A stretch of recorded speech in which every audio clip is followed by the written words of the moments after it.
आखिरी काम। एक बूढ़ा कारपेंटर अपने काम के लिए काफी जाना जाता था। उसके बनाए लकड़ी के घर दूर दूर तक प्रसिद्ध थे। अब बूढ़ा हो जाने के कारण उसने सोचा कि बाकी की जिंदगी आराम से गुजारी जाए, और वह अगले दिन सुबह सुबह अपने मालिक के पास पहुंचा और बोला, ठेकेदार साहब, मैंने बरसों आपकी सेवा की है, पर अब मैं बाकी का समय आराम से पूजा पाठ में बिताना चाहता हूँ। कृपया मुझे काम छोड़ने की अनुमति दें।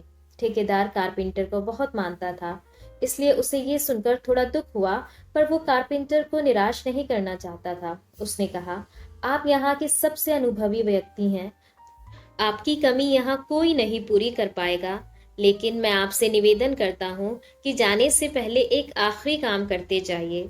जी, क्या काम करना है? कारपेंटर ने पूछा। मैं चाहता हूँ कि आप जाते जाते हमारे लिए एक और लकड़ी का घर तैयार कर दीजिए।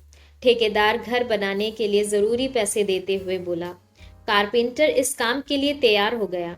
उसने अगले दिन से ही घर बनाना शुरू कर दिया, पर ये जानकर कि ये उसका आखिरी काम है और इसके बाद उसे और कुछ नहीं करना होगा, वो थोड़ा ढीला पड़ गया।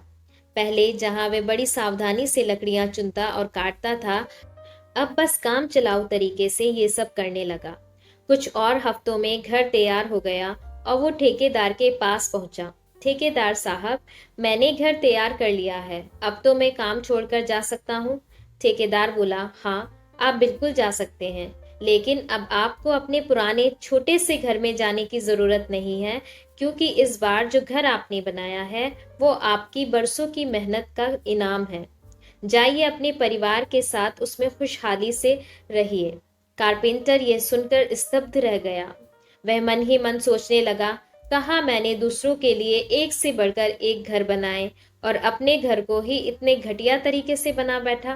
काश मैंने ये घर भी बाकी घरों की तरह बनाया होता। दोस्तों, कब आपका कौन सा काम किस तरह आपको प्रभावित कर सकता है, ये बताना मुश्किल है। ये भी समझने की जरूरत है कि हमारा काम हमारी पहचान बना भी सकता है और बिगाड़ भी सकता है। इसलिए हमारी कोशिश होनी चाहिए कि हम हर एक काम अपनी सारी खूबियों के साथ करें, फिर चाहे वो हमारा आखिरी काम ही क्यों ना हो।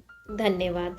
अगर आपको ये कहानी पसंद आई है तो like, comment, share and subscribe करना ना भूलें। Thanks for watching.